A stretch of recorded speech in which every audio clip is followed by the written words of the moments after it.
Bismillahirrahmanirrahim. Assalamualaikum warahmatullahi wabarakatuh. Innal hamdalillah nahmaduhu wa nasta'inuhu wa nastaghfiruh wa na'udzu billahi min shururi anfusina wa min sayyiati a'malina. من يهده الله فلا مضل له ومن يضلل فلا هادي له أشهد أن لا إله إلا الله وحده لا شريك له وأشهد أن محمدا عبده ورسوله لا نبي بعده اللهم صل وسلم وبارك على نبينا محمد وعلى آله وصحبه أجمعين أما بعد. Kaum muslimin yang dirahmati Allah Subhanahu wa taala, jamaah salat maghrib Masjid At-Thayyibah yang dirahmati Allah Subhanahu wa taala. Alhamdulillah, pada maghrib ini bertepatan tanggal 8 Mei atau 17 Syawal bagi pemerintah atau 18 Syawal bagi Muhammadiyah. Alhamdulillah kita bisa memulai kajian maghrib kita di waktu bulan Syawal ini. Semoga Allah Subhanahu wa taala merahmati kita, meridhai kita, menerima amal ibadah kita selama bulan Ramadan dan mengampuni dosa-dosa kita. Amin ya rabbal alamin. Kaum muslimin yang dirahmati Allah Subhanahu wa taala, materi kita hari ini adalah mengenai fiqih. Namun karena masih di bulan Syawal, ada materi lain yang ingin Anda sampaikan sebelum belajar fiqih. Setelah ini nanti kita akan belajar fiqih, insyaallah di minggu yang akan datang. Hari ini kita berbincang tentang ba'da Ramadan atau Syawal. Alhamdulillah, bulan Syawal ini bulan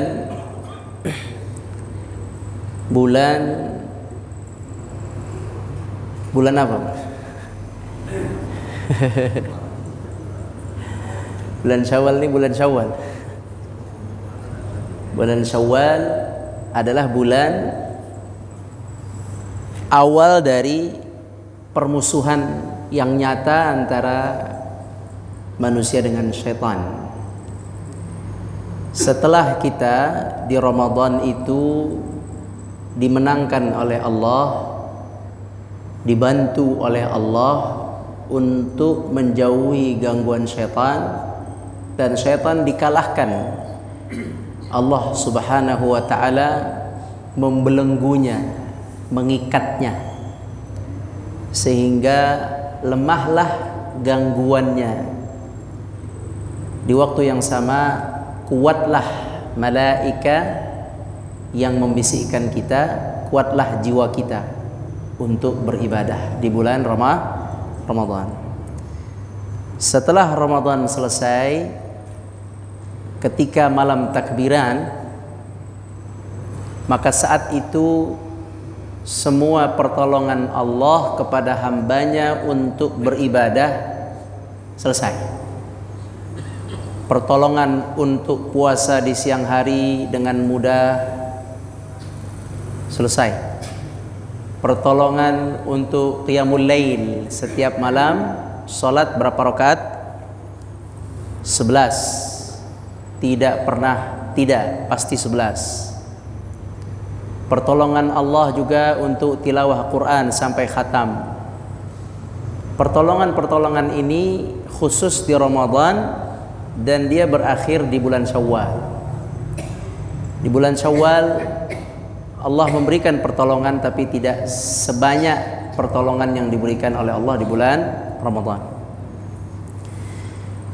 Kapan pertolongan itu pertama ditutup atau dicukupkan ya, pertolongan Ramadan dicukupkan, yaitu ketika terlihat hilal bulan Syawal. Apa saja pertolongan di bulan Ramadan? Pertolongan di bulan Ramadan itu adalah dengan cara Allah membuka pintu surga, menutup pintu neraka, membelenggu syaitan, mengutus malaikat untuk menyeru. Semakin banyak malaikat yang menyeru supaya kita rajin ibadah dan menyeru supaya kita tinggalkan maksiat. Itu semua hadisnya jelas tentang apa yang terjadi di bulan Ramadan. Minimal ada 5. Ada 5 tadi. Apa itu? Pintu surga di Ramadan. Pintu surga Ramadan dibuka. Neraka syaitan. Kemudian diutus malaikat. Yang ini malaikat ini khusus di Ramadan, yang menyeru dengan 2 seruan. Seruan yang pertama adalah orang yang rajin ibadah agar terus tambah ibadahnya. Ya baghil khair aqbil.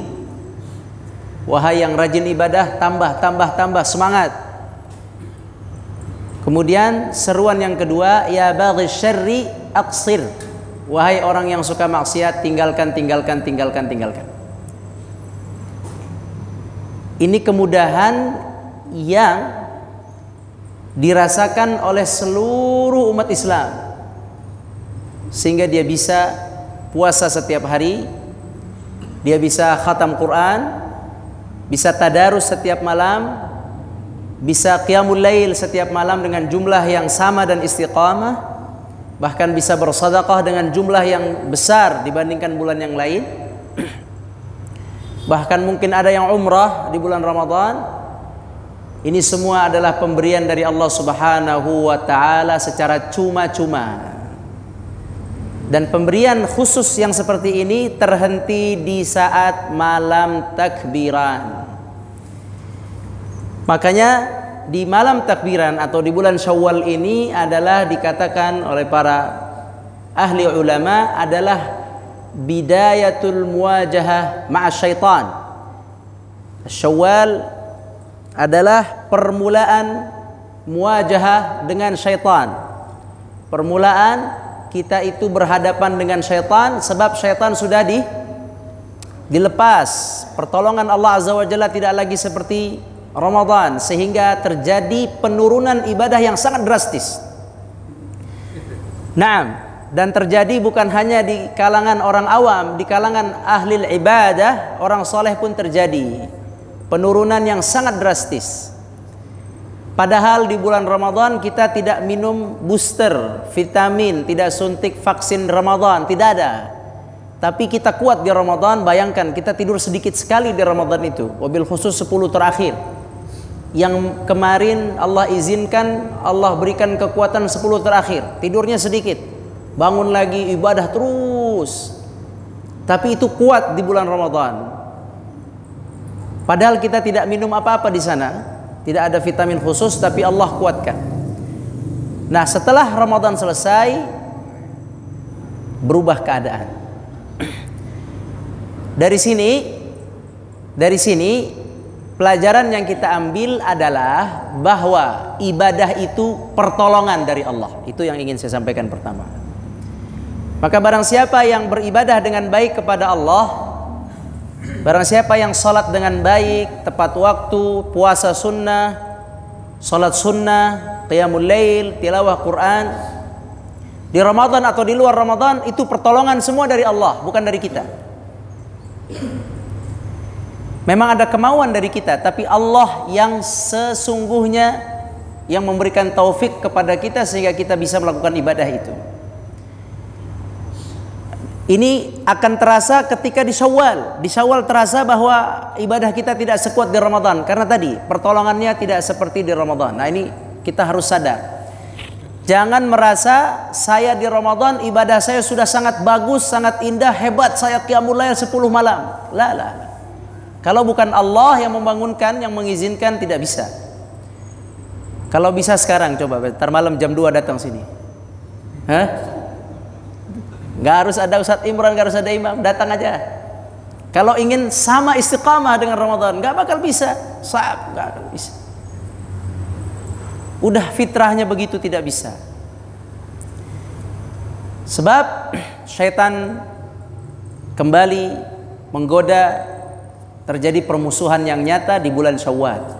Dan sebab juga bersama itu juga Allah telah pertolongan di bulan Ramadan itu sudah selesai. Sekarang masing-masing menjaga diri. Masing-masing melawan setan 11 bulan. Lama banget lagi.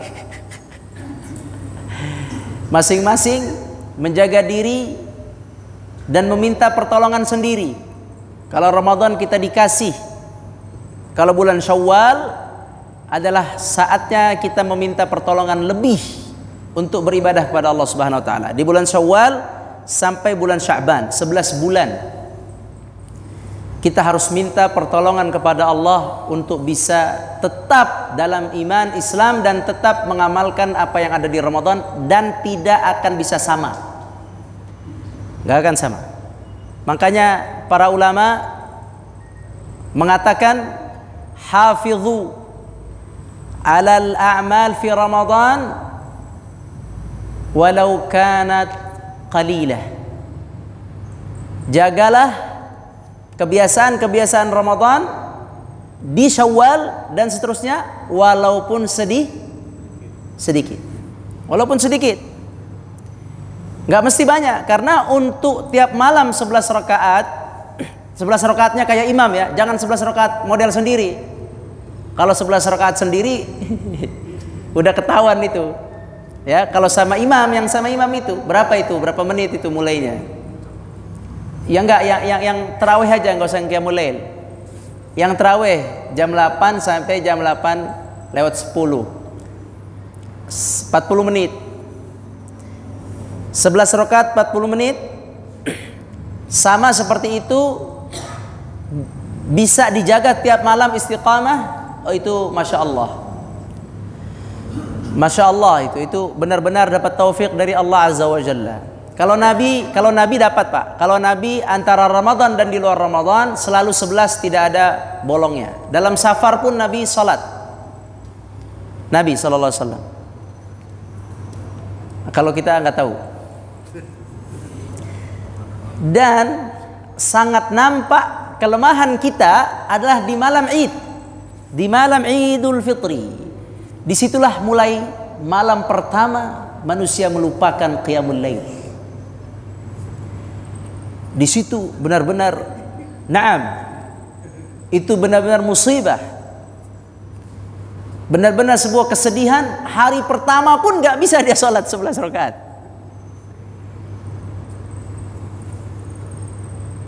Siapa yang mengatakan bahwa qiyamul lail tidak ada di malam Id? Siapa yang mengatakan? Gak ada Pak. Nggak ada itu kalimat itu. Qiyamul lail berjalan sepanjang malam. Malam Id, malam apapun ada. Kalau puasa ada batasannya. Tidak boleh puasa hari raya Idul Fitri dan Idul Adha. Tapi qiyamul lail itu tidak ada batasnya.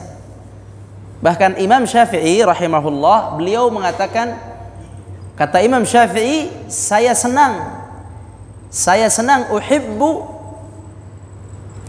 Beliau bilang, saya senang untuk memperbanyak salat dan ibadah di malam Id.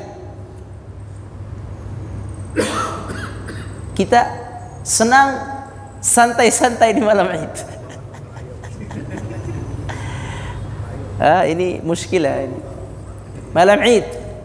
Harusnya ini disampaikan malam ke-30 nih. Udah lewat, tapi nggak apa-apa. Tapi tidak apa-apa. Yang ingin kami sampaikan di sini adalah pemahaman bahwa Ramadan bantuan pertolongan ibadah, setelahnya kita menjaga diri dan harus minta tolong kepada Allah Azza wa Jalla. Minta tolong kepada Allah Subhanahu wa taala. Setelah minta tolong tadi apa? Dijaga kebiasaan Ramadan walaupun sedikit. Itu aja poinnya. Coba kita lihat doa orang-orang saleh. Nabi Sulaiman alaihissalam, beliau berdoa, Rabbi auzi'ni an ashkura ni'mataka allati an'amta alayya wa ala walidayya wa an a'mala salihan tardah.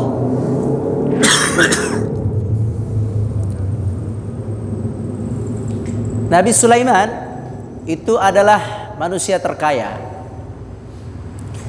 tapi beliau menyadari bahwa kekayaannya dari Allah.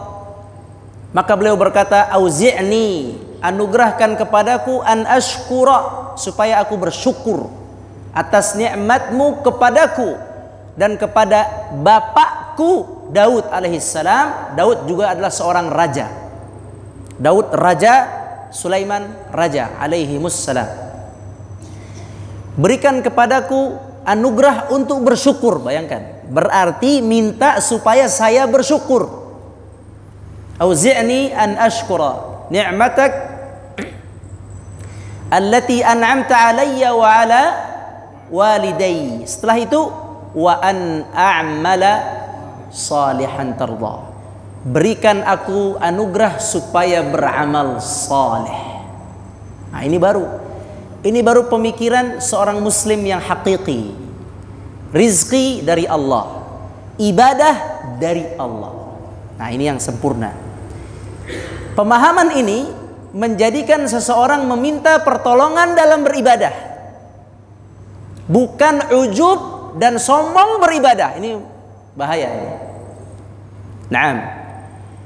Ujub, sombong beramal saleh.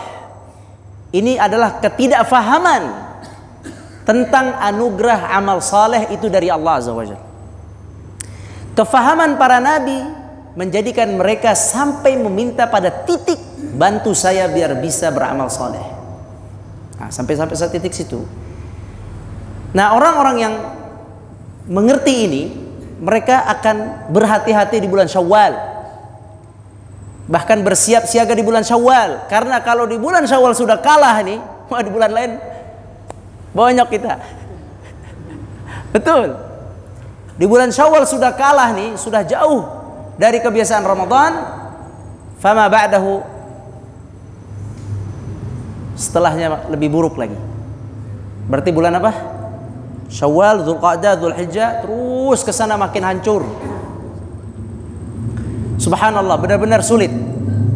Tapi barang siapa yang di bulan Syawal mencoba untuk membawa kebiasaan Ramadan sambil berdoa kepada Allah, terus berdoa minta kepada Allah dengan doa tadi, boleh. Rabbi auzi'ni an ashkura ni'mataka allati an'amta alayya wa ala walidayya wa an a'mala salihan tardah wa adkhilni bi rahmatika fi ibadika as-salihin atau aslih li fi dzurriyyati inni tubtu ilaik wa inni minal muslimin. Itu doa. Kalau enggak hafal, doa saja bahasa Indonesia, ya Allah, bantu aku untuk beribadah kepadamu. Allah berfirman, iyyaka na'budu wa iyyaka nasta'in. Artinya apa, Pak? Hanya kepadamu kami beribadah dan hanya kepadamu kami memohon pertolongan. Kata ulama, pertolongan pertama yang kita minta di dalam ayat itu adalah pertolongan untuk ibadah. Ya, pertolongan pertama, iyyaka na'budu wa iyyaka nasta'in, kepadamu kami mohon pertolongan pertama lil ibadah. Itu pertama. Nah, baru nanti pertolongan yang lain silakan. Tapi yang pertama adalah al-isti'anatu lil ibadah, minta tolong untuk ibadah pada Allah Azza wa Jalla. Ini di bulan Syawal ini perlu banyak dibaca ini. Minta tolong biar bisa khatam lagi, biar bisa salat qiyam lagi, biar bisa salat di masjid lagi. Masjid subuh 30 Ramadan dengan subuh Idul Fitri berubah. Satu hari, Pak, belum ngomongin 30 hari. Kalau di sini banyaklah subuhnya, Masya Allah, Qaryah Thaibah. Masjid lain Sini banyak Pak, di sini Masya Allah sampai perpus ini sampai subuh. Alhamdulillah di masjid ini. Tapi masjid lain coba aja lihat. Ya pulang kampung, iyalah pulang kampung. Tapi bukan itulah alasannya. Alasannya adalah tadi, setan sudah mulai mengganggu dilepas, manusia sudah tidak faham lagi bahwa ibadah yang dia lakukan di Ramadan adalah bantuan dari Allah. Dia sudah tidak mau minta bantuan lagi, akhirnya lepas. Maka yang pertama, minta bantuan kepada Allah Subhanahu wa taala. Bisa juga kita baca doa yang lain, yaitu doa apa? Allahumma a'inni. Apa Allahumma a'inni artinya? Tapi hafal doanya ya. Allahumma a'inni ala dzikrika wa syukrika wa husni ibadatik. Ya Allah, bantulah aku untuk mengingatmu, berzikir senantiasa kepadamu, wa syukrika, bersyukur kepadamu, wa husni ibadatika, dan beribadah kepadamu dengan baik. Ini doa Nabi Muhammad yang disarankan atau dipesan kepada Muadz. Ya Muadz, wahai Muadz, la tada'anna, jangan tinggalkan sekalipun. La tada'anna, jangan tinggalkan sedikit pun.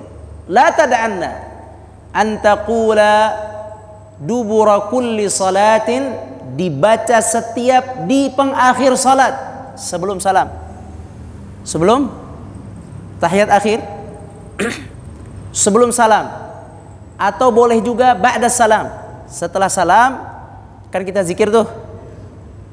Di sela-sela zikir itu dibaca Allahumma a'inni ala zikir wa syukrik, bersyukur, wa husni ibadatik, baik menyembahmu, ibadah kepadamu. Ini kata Nabi kepada Muadz, la tada'anna, la tada'anna, jangan kau tinggalkan. Bayangin itu, subhanallah itu. Itu pesan kepada Muadz, dan ketika Nabi berpesan kepada Muadz, Nabi memulai dengan kalimat Ya Muadz, inni uhibbuka fillah.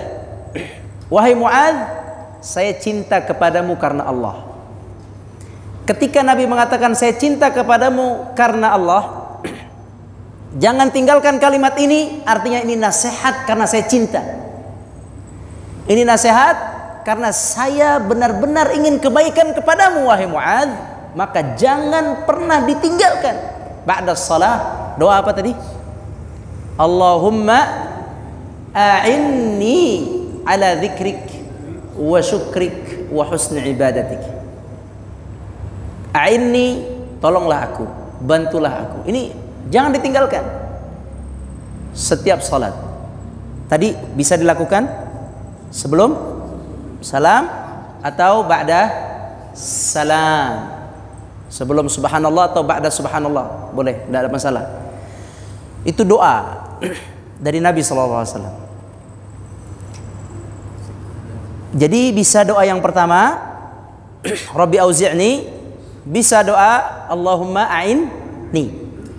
Yang ketiga, ini doa yang dibaca oleh ar-rasikhuna fil ilm. War-rasikhuna fil ilm, orang-orang yang rasikh dalam ilm, yang mengerti tentang agama ini dengan baik, mereka juga berdoa. Ini tadi yang Anda sampaikan. Memahami dengan baik Allah Azza wa Jalla, anugerah Allah, pemberian Allah, hidayah Allah, memahami agama dengan baik, memunculkan doa yang berkualitas. Apa doa mereka? Doa orang-orang yang rasikh, yang kuat dalam ilmu. Dalam surat Al-Imran disebutkan warasikhuna fil ilm, orang-orang yang rasikh, yang kuat dalam ilmu agama mereka, pemahaman mereka baik dalam agama ini. Mereka mengatakan Rabbana la tuzigh qulubana. Lihat, ini doa ar-rasikhun, doa ar-rasikhina fil ilm. Saking pahamnya mereka berdoa ini. Apa doanya? Rabbana la tuzigh qulubana. Ya Allah, jangan Engkau palingkan hati kami ba'da idh hadaitana, setelah Engkau beri kami hidayah. Ini hati sudah dapat hidayah. Bulan Ramadan. La tuzigh. Jangan hati ini tergelincir keluar dari hidayah setelah dia datang kepadanya hidayah. Lihat di sini doanya. Bagaimana mereka itu orang-orang yang kuat ilmunya, rasikh, yang faham sekali tentang Allah Azza wa Jalla.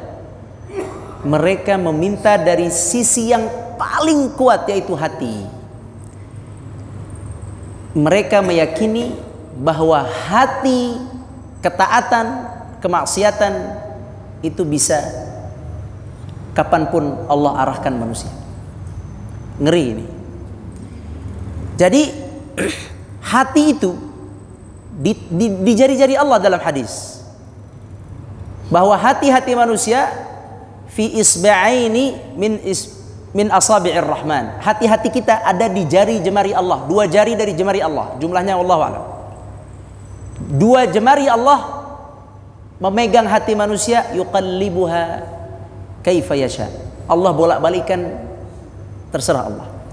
Hati yang dalam petunjuk, dia akan membawa otak untuk berpikir yang baik. Contoh begini. Ini hati, misal hati yang dapat petunjuk ya. Ini hati mau qiyamul lail. Apa yang akan dipikirkan oleh otak ketika hati mau qiyamul lail? Al-aql, aql itu sekretarisnya al-qalb. Qalbu itu raja, sekretarisnya aql. Fikir al-fikir. Al-dhihn ini, otak ini yang bekerja ini, dia mengikut perintah dari sini. Kata sini saya mau qiyamul lail. Apa yang dilakukan? Maka si otak akan berpikir, saya wudu dulu, saya tidur doa dulu, saya pasang alarm. Itu kalau otaknya, kalau si hati ingin qiyamul lail. Itu hati yang dapat petunjuk. Saya besok ingin puasa misalnya. Maka dia berpikir, ini di sini bilang puasa, di sini cari makanan, malam siapin buat sahur. Ini berpikir. Itu jika dia dalam hidayah, Sekali itu hati masuk ke dalam, keluar dari hidayah atau masuk zaigh itu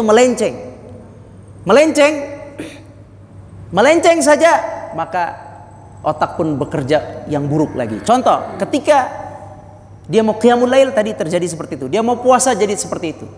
Tapi ketika hati mengatakan saya besok ingin memfitnah fulan, maka otak akan bekerja bagaimana cara memfitnah fulan.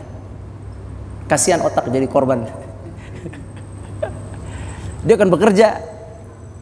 Ketika hati itu mengatakan saya apa keburukan contohnya? Gak pernah berbuat buruk nih, gak pengalaman. Malu. Pencuri, ketika hati ingin mencuri, maka otak akan bekerja bagaimana cara mencuri yang profesional. Itu semua dari hati. Makanya ar-rasikhuna fil ilm, orang-orang yang saleh, orang-orang yang kuat ilmunya, dia langsung minta kepada pusatnya. Minta supaya si hati ini jangan sedikit pun terbetik yang buruk. Benci, ketika hati benci, otak berpikir semua keburukan fulan sebab saya benci dia di sini. Itu masalah itu. Jadi benar-benar untuk menghentikan pikiran buruk, menghentikan rencana buruk, menghentikan perkara buruk dalam otak manusia, itu kuncinya stop dulu di hatinya itu. Ada masalah di situ.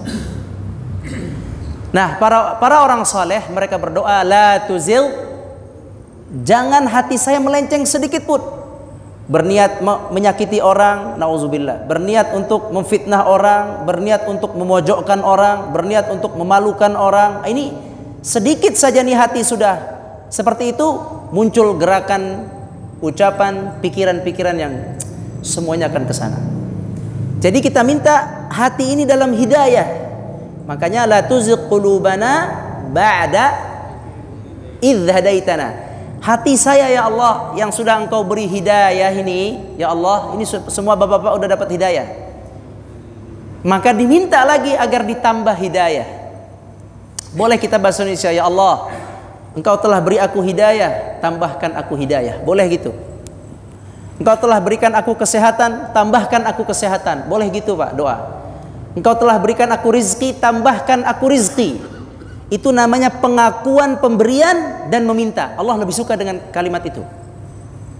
Jangan minta terus, nggak pernah ngaku dikasih. Ini masalah ini. Ya, rizki ya Allah, rizki. Ente itu udah dikasih banyak. Ngaku dong dulu, ngaku. Ya Allah, sebagaimana rizki telah Engkau berikan aku dari sejak bayi sampai sekarang, saya minta tambahan. Gak apa-apa, silakan aja minta tambahan, gak ada masalah kok. Tapi ngaku dulu dong. Masalah kita ini adalah tidak mengaku diberi rizki. Tapi kalau orang beriman, dia mengaku bahkan diberikan hidayah. Bagaimana rizki? Itu udah nomor berapa rizki itu. Kalau seseorang sudah mengaku dia mendapatkan hidayah, bimbingan dalam ibadah, petunjuk, salat itu karena Allah saya ditunjuki, ilmu ini dari Allah, sudah ke situ, itu rizki apalagi itu. Rizki bagi dia udah pasti Allah yang ngatur, udah nggak akan takut masalah rizki itu, orang kayak gitu. Tapi orang yang masih takut masalah rizki, tidak pernah merasa ini dari Allah, gimana dia mau ngerasain ibadah dari Allah? Gimana dia mau ngerasain iman dari Allah? Mustahil. Yang ada goyang terus di hidup ini. Takut miskin, takut miskin, takut miskin. Takut miskin. Payah itu kalau kayak gitu. Jadi ar-rasikhun, orang-orang yang ilmunya dalam, para orang-orang saleh, para ulama, para nabi dan rasul, sampai titik itu mereka itu mengakui nikmat hidayah dalam hati. Nikmat hidayah, nikmat iman itu sama dengan nikmat ibadah. Ini satu paket. Orang yang mengaku bahwa dia telah diberi hidayah dari Allah, bahwa dia telah diberikan iman dari Allah, bahwa dia telah diberikan iman dari Allah nih, maka dia akan mengaku ini ibadah saya dari Allah. Kalau sudah mengaku ibadah dari Allah, gak akan lepas dari lisannya, bantu saya Allah, saya mau puasa, bantu saya mau sholat, bantu saya. Sering minta bantuan. Ini ada 3 doa yang tadi saya sampaikan, terucap dari 3 sosok yang berbeda. Satu Nabi Sulaiman, satu dari Nabi Muhammad, dipesan kepada Mu'adz, satu ar-rasikhuna fil ilm, orang-orang saleh yang ilmunya tinggi. Maksudnya ilmu agamanya faham dengan baik siapa dia, siapa Allah. Jadi ini dari orang yang berbeda, hidup di zaman berbeda, pemahamannya sama. Itu maksud Anda. Pemahamannya sama, memahami bahwa hidayah, ibadah, iman dari Allah. Dan diminta. Wabil khusus di bulan Syawal. Di bulan Syawal. Baik. Maka mintalah di bulan Syawal hidayah. Terus minta. Bahasa Indonesia boleh. Setelah kita minta hidayah tambahan, ibadah tambahan, kita belum bisa juga seperti Ramadan, wajar. Apa tadi? Wajar, jangan dihina. Sebagian mungkin ada yang menyampaikan kita harus sama dengan Ramadan, kita nggak boleh beda dengan Ramadan. Mustahil. Yang memahami dengan baik mustahil, kecuali benar-benar orang yang dipilih oleh Allah Azza wa Jalla. Dan ini sedikit. Jadi kejadian kita berbeda dengan Ramadan itu kejadian qadarullah, sunatullahnya begitu. Naam. Yang perlu dihindari adalah kejadian tarawih 30 malam, malam takbiran gak sholat malam. Itu yang bahaya itu. Itu saja itu.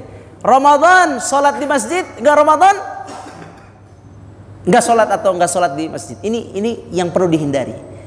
Tapi turun qiyamul lail dari 11 menjadi 9, 7 gitu kan, 5, 3 bahkan 1, enggak ada masalah.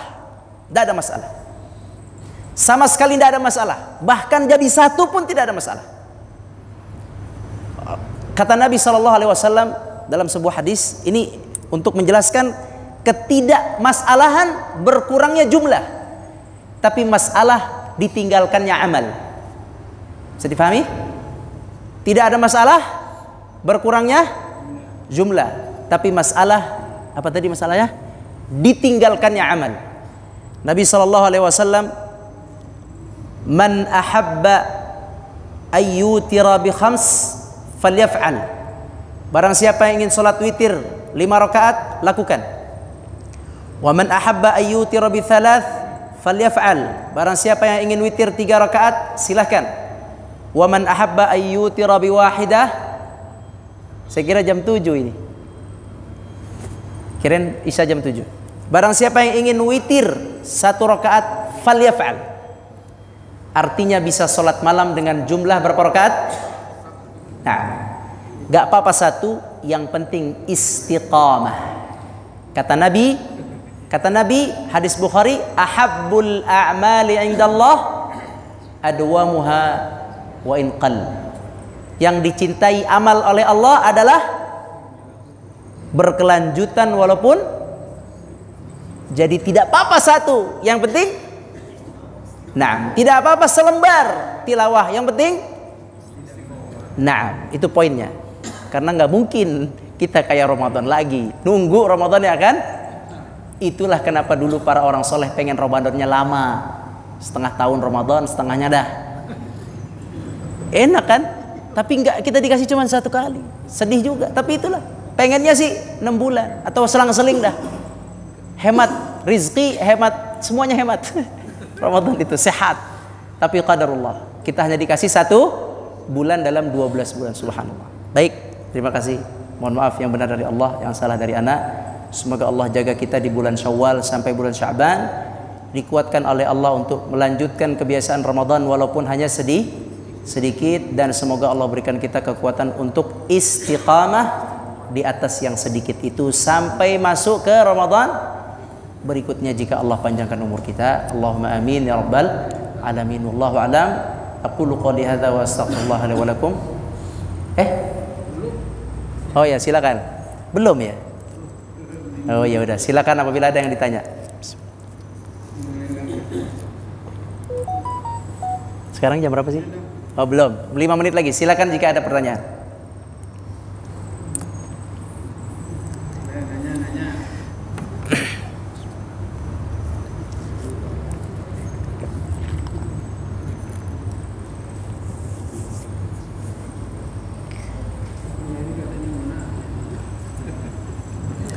Sebenarnya memang nggak ada yang harus ditanya. Iya, kita sama-sama saja semua berdoa 11 bulan ini supaya dibantu oleh Allah. Terutama saya lah yang masih muda. Kalau bapak-bapak yang senior mah otomatis. Yang muda-muda nih atau setengah muda, setengah tua lah, itu banyak doa. Saya terutama saya. Setelah itu tadi yang kedua adalah amalkan walaupun sedikit. Yang penting berkelanjutan. Sering sekali kita salah faham. Kita mengira bahwa banyak itu selalu bagus. Tidak. Banyak yang ditinggalkan tidak suka Allah dengan itu, dan Nabi tidak suka. Ada dalam sebuah hadis, orang yang awalnya tahajud qiyamul lail kemudian ditinggalkan, benar-benar tidak dilakukan. Kemudian Nabi mengatakan, jangan seperti fulan, jangan seperti dia yang awalnya qiyam kemudian ditinggalkan. Nauzubillah min dzalik. Maka lakukanlah, silakan. Amal kita paling tidak apa tadi? Qiyamul lail. Minimal 1 rakaat. Barang siapa yang ingin membagi qiyamul lail, yang ingin bagi qiyamul lail, bagi caranya. Ini caranya nih ya, yang dilakukan Nabi. 4 rakaat sebelum tidur, bangun lagi, 4 lagi, terus 3. Yang hadis 4, 3. Tapi cara melaksanakannya 2 tidur, 2 3. Itu cara melaksanakannya. Bukan langsung 4. Ulama mengatakan itu 2 istirahat, terus bangun lagi 2 istirahat. Itu tafsirnya. Karena Nabi sholat tahajud nggak pernah 4, 2. Sholat malam Nabi 2. Maka sebelum tidur bisa 2 tambah 2 kemudian tidur. Begitu caranya. Ya. Mengenai di dalam perjalanan Musafir. keluar kota, di situ kan ada jamak di pasar. Saya tidak pernah melakukan sholat sunnah. Terus kalau misalnya melakukan sholat malam, boleh? Naam, sholat malam boleh dilakukan saat muqim dan musafir. Tidak apa-apa, silakan dilakukan sholat malam. Boleh. Kalau tidak sholat malam, tetapi dia punya kebiasaan sholat malam, selama dia muqim sholat malam terus, kemudian dia safar, dia tidak bisa sempat sholat malam, maka dia tercatat mendapat pahala sesuai kebiasaannya. Dia ditulis seolah-olah dia sholat malam karena musafir. Itu satu. Yang kedua, masalah orang yang jamak qasar atau jamak saja, ya, takdim atau takhir sama, jamak saja. Apakah perlu sholat sunnah? Jawabannya sholat sunnahnya gugur. Sholat sunnah qabliyah dan ba'diyah gugur saat di jamak. Tidak ada sholat sunnah. Nah, la qabliyah wala ba'diyah. Nah, wallahu a'lam. Terima kasih sampai di sini. Semoga Allah kuatkan ana dan kita semua untuk beribadah di bulan Syawal sampai bulan Sya'ban yang akan datang, dan semoga kita bisa istiqamah walaupun dalam hal yang sedikit, dan ketahuilah Allah cinta itu walaupun sedikit. Allahu a'lam. Aqulu qouli hadza wa astaghfirullah li wa lakum. Wassalamu alaikum warahmatullahi wabarakatuh.